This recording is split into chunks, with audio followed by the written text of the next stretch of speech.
안녕하십니까? 안녕하십니까? 수요일의 셋째 날 주제 2강을 예배로 하나님께 드리게 해주셔서 감사합니다. 네. 오늘 말씀의 제목은 하나님께 버림받으신 예수님입니다.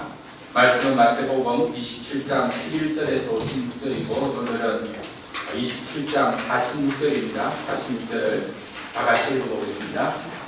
시작. 제90에 예수께서 그의 소리질러 이르시되 엘리 라마 사박다니 하시니 이는 곧 나의 하나님 나의 하나님 어찌하여 나를 버리셨나이까 하는 뜻이라. 기도하겠습니다. 내려오신 하나님 아버지, 여름 수양에 허락하시고 말씀을 통해서 또 인생 소감을 통해서 큰 은혜를 주셔서 감사합니다.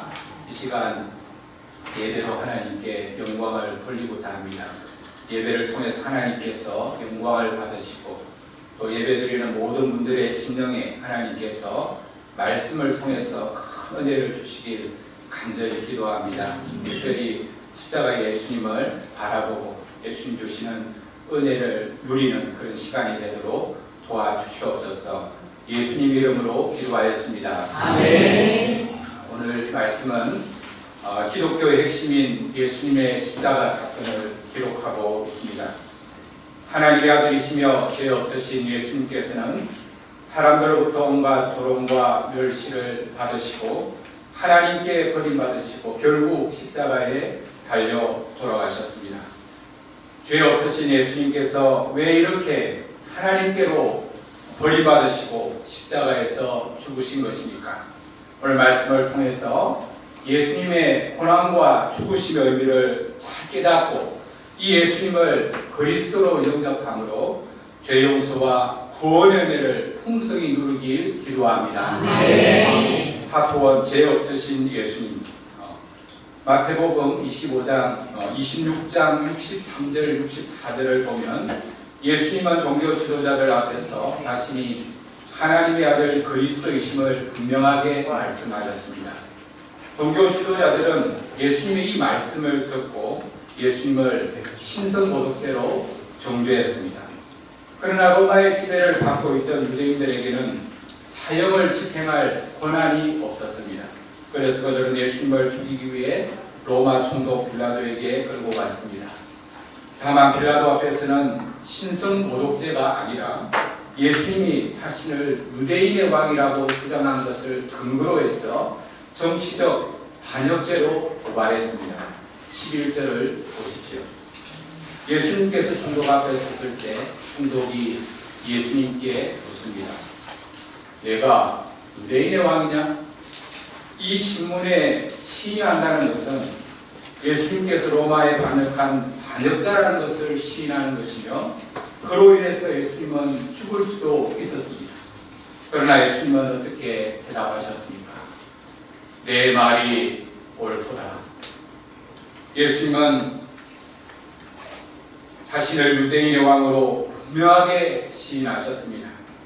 그런데 여기서 예수님께서 말씀하신 유대인의 왕은 정치적 왕을 가리키는 표현이 아니라 그리스도, 곧 구원자를 가리킵니다. 예수님께서는 자신의 상위권을 가진 총독 앞에서 자신이 유대인의 왕, 그리스도임을 분명하게 말씀하셨습니다. 그러나 예수님은 대제사장들과 장로들의 고발에 대해서는 아무 대답도 하지 않으셨습니다. 이런 예수님의 모습은 빌라도가 보기에도 너무나 이상했습니다. 13절을 보십시오. 그들이 너를 쳐서 얼마나 많은 것으로 청원하는지 듣지 못하느냐? 예수님은 이에 대해서도 한마디도 하지 않으셨습니다. 이에 빌라도는 크게 놀라워했습니다. 그러면 예수님은 대제사장들과 장로들의 고발에 대해서는 왜 아무 대답도 하지 않으신 것입니까? 이에 대해서 이사야서 53장 7절은 다음과 같이 말씀하고 있습니다.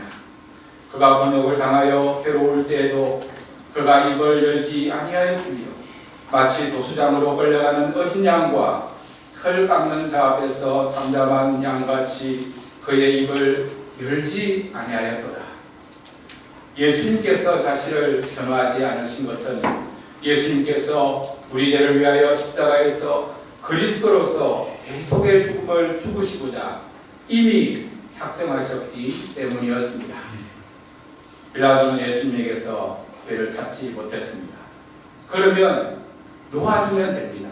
그런데 빌라도는 무리들의 눈치를 보며 이 문제를 정치적으로 해결하고자 했습니다. 15절에서 18절 보십시오. 명절이 되면 총독이 무리의 청원대로 죄수한 사람을 놓아주는 전례가 있었습니다. 그때 바라바라는 유명한 죄수가 있었는데 그들이 모였을 때 빌라도가 물었습니다. 너희는 내가 누구를 너희에게 놓아주기를 원하느냐? 바라바냐? 그리스도라 하는 예수냐? 이렇게 하면 백성들이 예수님을 놓아달라고 할 것이라 빌라도는 생각했던 것입니다. 왜냐하면 빌라도는 종교 지도자들의 시기로 예수님을 넘겨준 줄 알았기 때문입니다. 19절을 보십시오. 그의 아내도 빌라도의 아내도 사람을 보내어 죄가 없으신 예수님을 처벌하지 않도록 말하였습니다. 20절을 보십시오. 대제사장들과 장로들은 이미 예수님을 죽이기로 작정하고 그래서 백성들에게 압력을 넣어 바라바는 풀어주고 예수님은 죽이도록 하였습니다. 21절을 보십시오. 총독이 묻습니다. 둘 중에 누구를 너희에게 놓아주기를 원하느냐? 이에 무리들은 대답합니다. 바라바로서이다. 예상치 못한 답변에 빌라도는 다시 묻습니다. 22절을 보십시오. 그러면 그리스도라는 예수를 내가 어떻게 하랴? 그들이 다 말합니다. 십자가에 못 박혀야 된다. 빌라도는 당황스럽고 고민이 되었습니다. 그래서 다시 묻습니다. 23절을 보십시오. 어찌미냐? 무슨 악한 일을 하였느냐? 그러나 그들이 더욱 소리질러 말합니다. 십자가에 못 박혀야겠나이다. 그들은 이성을 잃고 분노에 휩싸인 군중과 같습니다. 24절에서 26절을 보십시오. 빌라도는 아무런 성과도 얻지 못하고 오히려 밀란이 일어나는 것을 보고 물을 가져다가 무리 앞에서 손을 씻으며 말합니다. 이 사람의 제 피에 대하여 나는 무죄하니 너희가 당하라. 그러나 손을 씻는다고 해서 그의 죄가 사라지겠습니까? 죄를 범하고 손을 단순히 씻는다고 해서 사라지겠습니까? 결코 아닐 것입니다. 이 빌라도의 말에 백성들의 대답이 더 가관입니다. 25절을 보십시오. 그 피를 우리와 우리 자손에게 돌릴지어다. 그들은 하나님의 아들 예수님을 십자가에 못 박아 죽이는 것이 얼마나 큰 죄인지 알지 못했습니다. 빌라도는 무리의 요구대로 죄수인 바라바는 풀어주고 죄 없으신 예수님은 채찍질하고 십자가에 못 박히게 넘겨주었습니다. 죄 없으신 예수님은 십자가에 못 박히기 전에 먼저 채찍에 맞으셨습니다.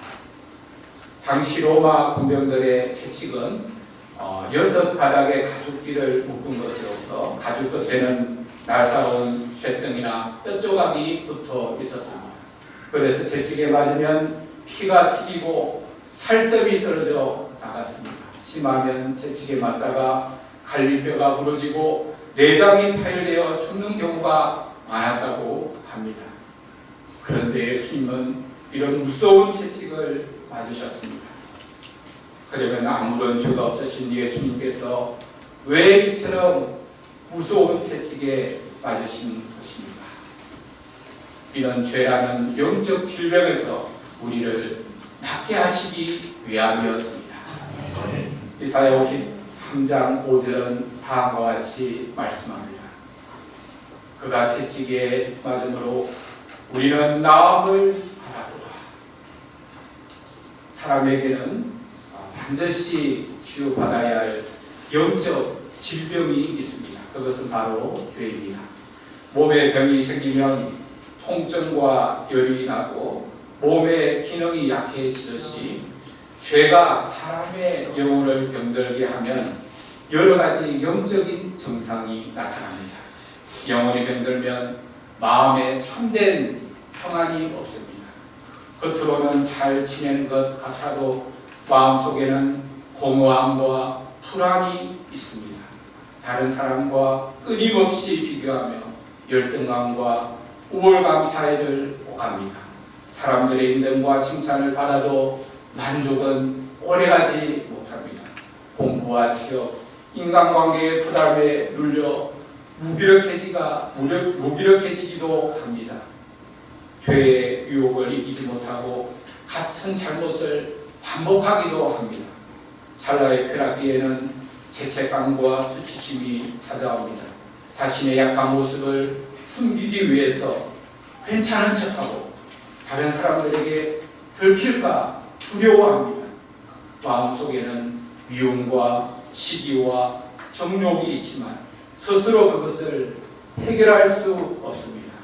또한 죄에 사로잡힌 사람은 하나님과 바른 관계를 맺을 수 없습니다. 그 결과 참된 감사와 기쁨을 잃고 영적인 생명이 다 사라집니다. 이처럼 죄는 하나님을 향한 우리의 마음과 양심과 의지를 병들게 하고 마침내 하나님과의 관계를 끊어놓아 영혼을 죽음에 이르게 합니다. 우리는 스스로 이 영적 질병을 고칠 수 없습니다.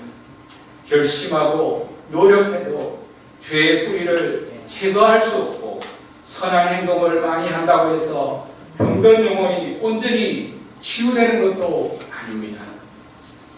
스스로 죄에서 벗어나고자 진지하게 애써본 사람일수록 자신의 무능을 깨닫고 절망하게 됩니다. 오라 나는 공고한 사람이로다 라고 한식할 수밖에 없습니다. 이렇게 죄로 병든 우리를 고치기 위해 죄 없으신 예수님께서 우리 대신 무서운 채찍에 맞으셨습니다. 죄로 병든 우리의 마음과 양심과 영혼이 다시 살아나도록 하셨습니다. 그가 채찍에 맞으면 우리가 나음을 바랍니다. 예수님께서 채찍에 맞으심으로 죄로 병든 우리를 고쳐 주셨습니다. 아멘. 우리 대신 고통스러운 채찍에 맞으시고 우리를 죄라는 영적 질병에서 낫게 하신 예수님의 은혜에 감사와 찬송을 드립니다. 아멘. 파트 2 하나님께 부름받으신 예수님 27절에서 56절입니다. 채찍에 맞으신 예수님은 관정 안으로 끌려가 로마 군병들로부터 희롱을 받습니다. 27절을 보십시오. 27절을 읽어보겠습니다. 시작. 이에 종족의 군병들이 예수를 데리고 관정 안으로 들어가서 온 군대를 그에게로 모으고 총독의 군병들이 예수님을 데리고 관정 안으로 들어가서 온 군대를 예수님의 주위에 불러 모았습니다. 군병들은 예수님의 옷을 벗기고 홍포를 입혔습니다. 또 가시관을 엮어 예수님의 머리에 씌우고 갈대를 예수님의 오른손에 들렸습니다. 홍포는 왕의 옷을, 가시관은 왕관을, 갈대는 왕의 호를 상징합니다. 그런데 이들은 예수님 앞에 무릎을 꿇고 예수님을 희롱했습니다. 유대인의 왕이여 평안할지어다. 그리고 이들은 예수님께 침뱉고 갈대를 빼앗아 예수님의 머리를 툭툭 쳤습니다. 예수님은 이 치욕적인 희롱을 묵묵히 받으셨습니다. 그들은 희롱을 당한 후 홍포를 벗기고 다음 예수님의 옷을 입혀 십자가에 못 박으려고 끌고 나갔습니다. 32절에서 34절을 보십시오. 나가다 시몬이란 구레네 사람을 만나매 그에게 예수님의 십자가를 억지로 씌워가게 하였습니다. 골고다 즉 해골의 곳이라는 곳에 이르러 썰개탄 포도주를 예수님께 주어 마시게 하려 하였습니다. 썰개탄 포도주는 십자가형을 받는 죄수들에게 주는 고통을 무디게 하는 마취성 음료였습니다. 예수님은 이를 맛보시고 마시고자 하지 않으셨습니다. 예수님은 인간이 받아야 할 죄의 형벌을 온전한 감각으로 다 감당하고자 하셨습니다. 이제 예수님은 십자가에 못 박히십니다. 35절 상반절을 보십시오. 그들이 예수를 십자가에 못 박은 후에 십자가 형벌은 인류가 만들어낸 형벌 중에서 가장 잔인하고 무서운 형벌입니다. 십자가에 못 박히게 되면 심한 출혈과 탈수, 극심한 통증과 탈진으로 죽게 됩니다. 그 고통이 얼마나 심한지 십자가에 못 박힌 후 죽기까지 1000번 이상이나 아물어진다고 합니다. 그런데 이 십자가 형벌을 죄 없으신 예수님께서 받으신 것입니다. 군병들은 예수님의 손목과 발목에 큰 대못을 박았습니다. 꽝! 꽝! 꽝! 붉은 대못이 예수님의 손목과 발목을 관통했습니다. 예수님의 뼈가 으스러지고 붉은 피가 솟구쳤습니다. 대못이 예수님의 손목과 발목에 신경을 끊을 때 예수님의 온몸에 심한 경련이 일어났습니다. 몸속에 물과 피가 빠져나가자 입천장이 갈라지고 목구멍이 바싹 타서 예수님은 숨조차 쉬기 힘들었습니다. 시편 기자는 예수님의 이 고통을 이렇게 묘사하였습니다. 나는 물같이 쏟아졌으며 내 모든 뼈는 어그러졌으며 내 마음은 밀랍같아서 내 속에서 녹았으며 내 힘이 말라 질거려 쪼가갖고 내 혀가 입천장에 붙었나이다. 주께서 또 나를 죽음의 침토 속에 두셨나이다. 예수님은 아무 죄가 없으신 지극히 높으신 하나님의 아들이셨습니다. 그런데도 예수님은 왜 채찍에 맞으시고 희롱과 멸시를 당하시고 십자가에 못 박히셔야 했습니까? 이는 우리의 죄와 허물을 예수님께서 대신 담당하시기 위함이었습니다. 이사야 선지자는 예수님이 받으실 고난과 죽으심의 의미를 이렇게 말씀하였습니다. 그가 질림은 우리의 허물 때문이고 그가 상함은 우리의 죄악 때문이다. 그가 징계를 받음으로 우리는 평화를 누리고 그가 채찍에 맞음으로 우리는 나음을 받았다.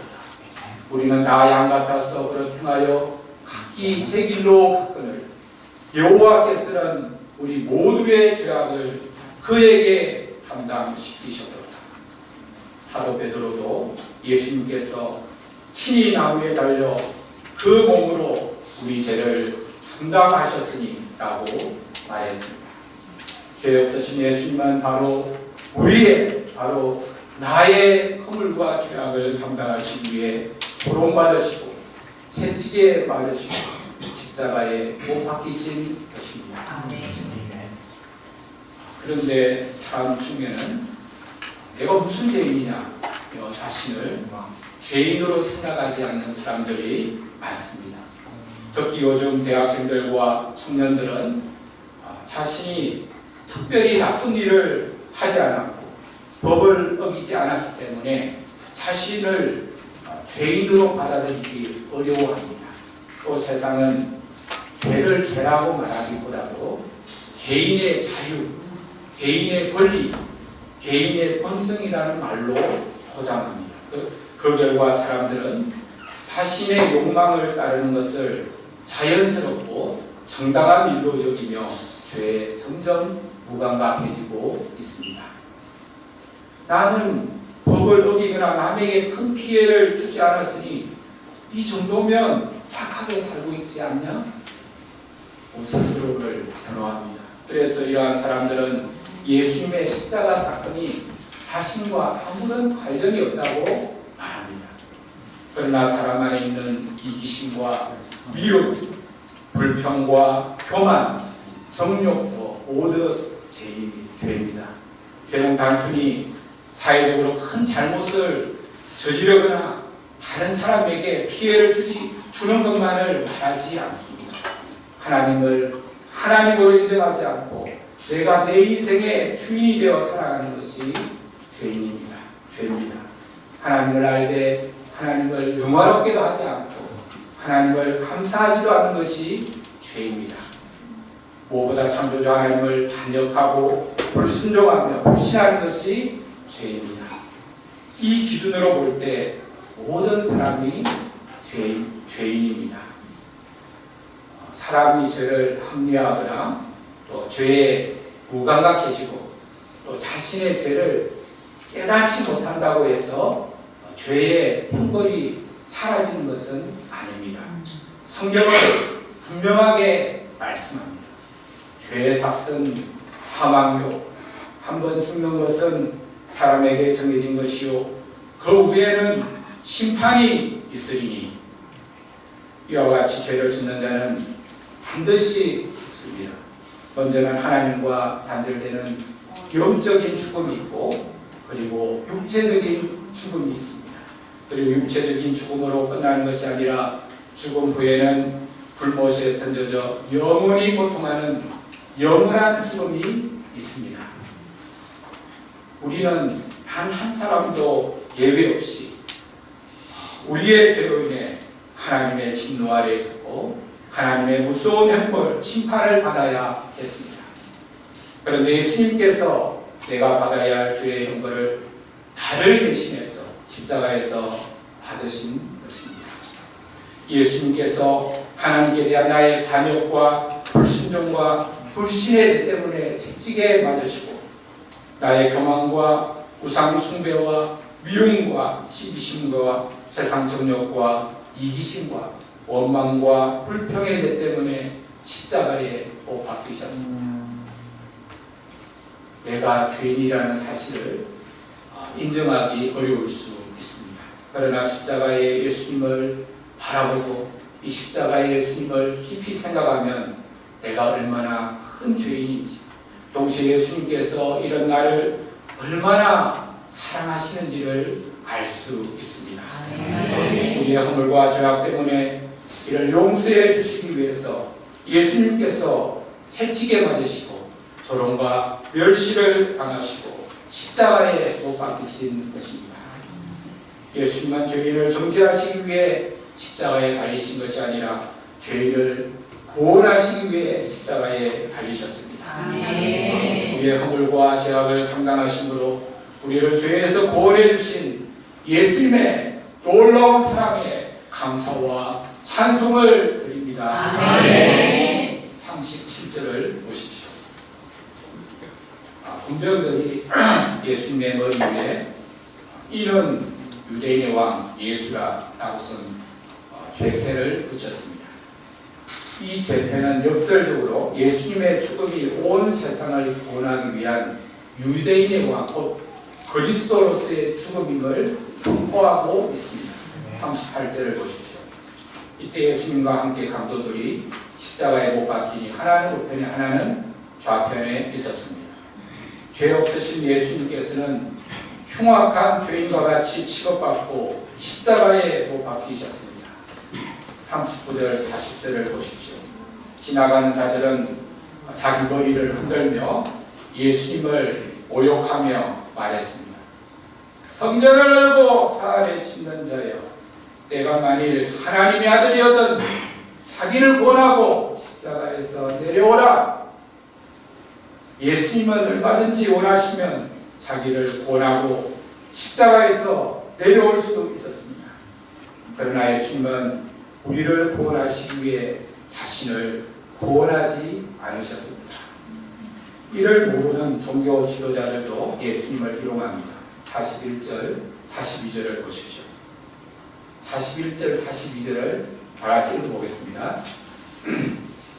시작. 그와 같이 대제사장들도 서기관들과 장로들과 함께 희롱하여 이르되 그가 남은 구원할 때 자기는 구원할 수 없도다. 그가 이스라엘의 왕인가 지금 십자가에서 내려오시다가 우리하면 우리가 믿겠노라. 그가 남은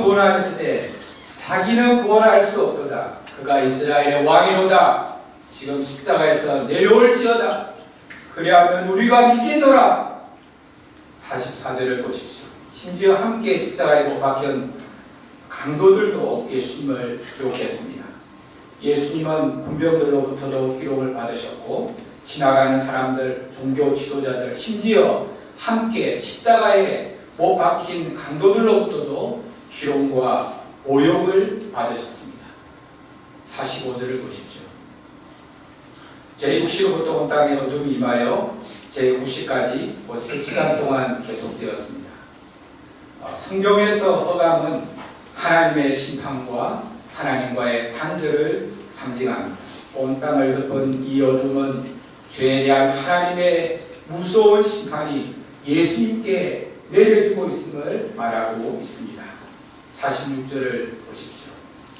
엘리 엘리 라마 사박다니 나의 하나님 나의 하나님 어찌하여 나를 버리셨나이까. 예수님께서는 지금까지 모든 고난을 묵묵히 감당해 오셨습니다. 무서운 채찍질도, 사람들의 희롱과 모욕도, 십자가에 못 박히는 끔찍한 고통도 묵묵히 견뎌내셨습니다. 그러나 하나님께 버림받는 고통 앞에서는 가슴을 찢는 절규를 터뜨려줬습니다. 그만큼 하나님께 버림받는 고통은 십자가의 육체적 고통보다 사람들의 조롱과 멸시하는 정신적 고통보다도 훨씬 더 크고 깊은 영혼을 짓누르는 가장 처절한 고통이었습니다. 사람은 누군가에게 버림받을 때 말할 수 없는 슬픔과 외로움, 모멸감을 느낍니다. 특히 사랑하는 사람에게 거절당하고 또 믿었던 사람에게 외면당할 때 마음 깊은 곳이 무너집니다. 사람에게 버림받을 때 자신이 소중하지 않는 존재처럼 느껴지고 자기 존재가 부정당하는 것 같은 깊은 아픔을 겪습니다. 그러나 사람이 우리를 버릴지라도 우리는 하나님께 나아가 위로받을 수 있습니다. 사람에게 거절당해도 하나님께서 나를 받아주시면 다시 일어설 수 있습니다. 아멘. 그런데 하나님께로 버림받는다면 더 이상 갈 곳이 없습니다. 그것은 완전한 절망이며 모든 위로와 소망과의 단절입니다. 예수님께서 바로 그 고통을 십자가에서 겪으셨습니다. 예수님은 죄가 없으신 하나님의 아들이셨지만 사랑하는 하나님께로부터 버림받으셨습니다. 그렇다면 왜 예수님께서 하나님께 버림받으셔야 했습니까? 그것은 바로 우리의 죄로 단절된 하나님과 우리 사이를 화목하게 하시기 위함이었습니다. 원래 우리가 우리의 죄 때문에 하나님의 진노와 저주를 받고 하나님께 버림받아야 했습니다. 하나님을 떠나 내 마음대로 살고 하나님의 말씀보다 내 욕심과 세상의 가치를 더 따르며 살아온 우리가 버림받아야 했습니다. 그러나 예수님께서 우리 대신 하나님께 버림받으셨습니다. 예수님께서 우리가 겪어야 할 하나님과의 단절을 대신 겪으셨습니다. 그 결과 우리를 향한 하나님의 진노가 그치고 우리가 하나님께 용접되었습니다.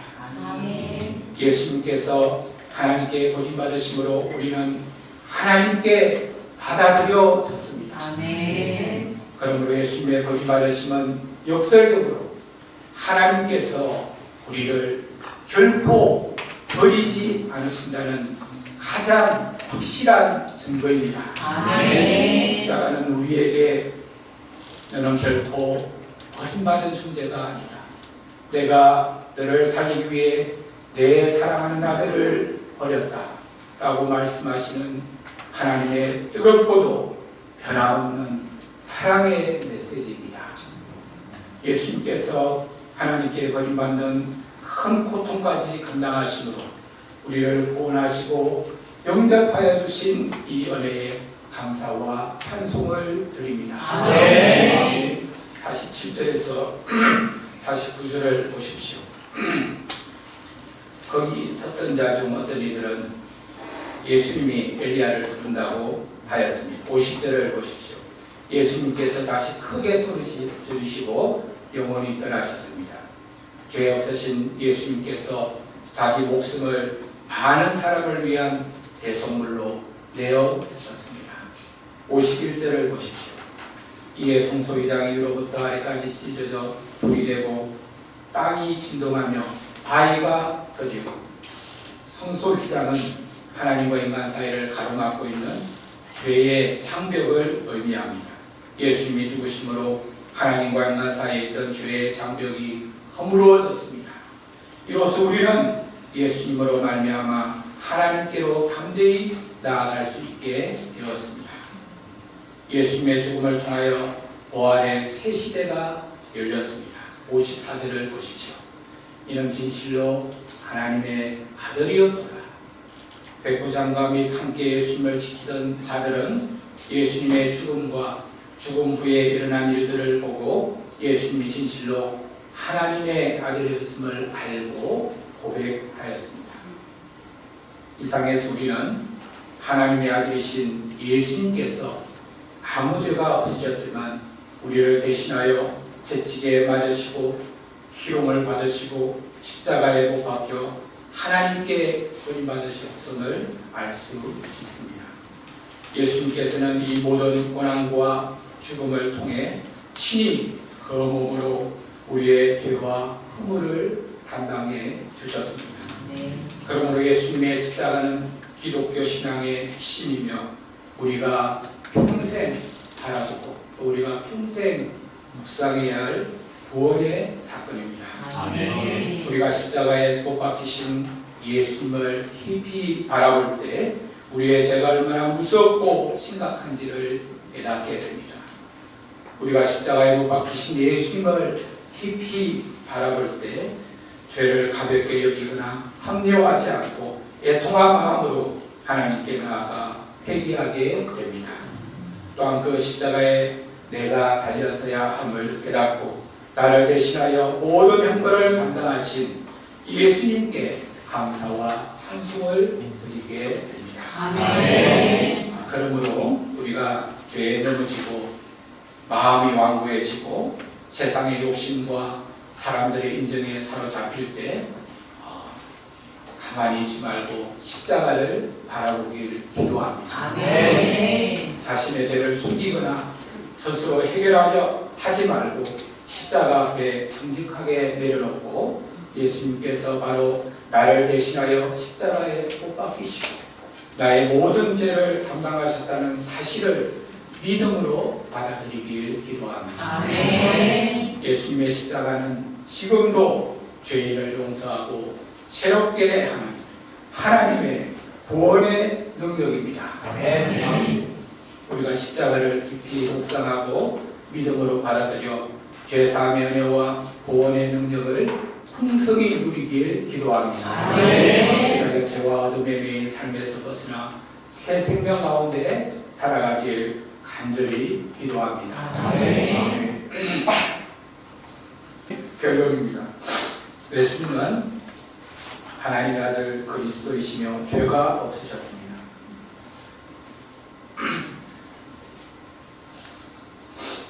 그러나 우리의 죄를 담당하시기 위해 채찍에 맞으시고 조롱과 멸시를 당하시고 하나님께 버림받으시고 십자가에 달려 죽으셨습니다. 예수님께서 우리 대신 하나님의 진노와 저주를 받으심으로 우리는 하나님의 사랑과 축복을 받게 되었습니다. 아멘. 우리가 예수님께서 우리의 죄에서 구원하시기 위해 하나님께 버림받고 십자가에 달려 죽으셨음을 깊이 묵상하고 또 바라보고 받아들임으로써 예수님께서 주시는 구원의 은혜와 복을 풍성히 누리길 간절히 기도합니다. 아멘. 기도하겠습니다. 은혜로우신 하나님 아버지,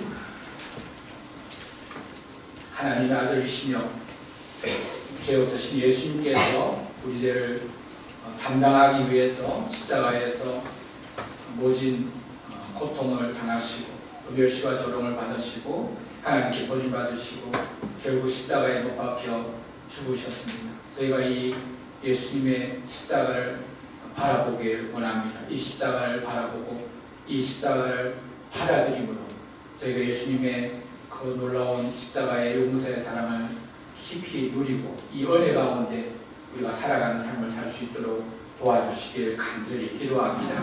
예수님의 이름으로 기도하였습니다. 아멘.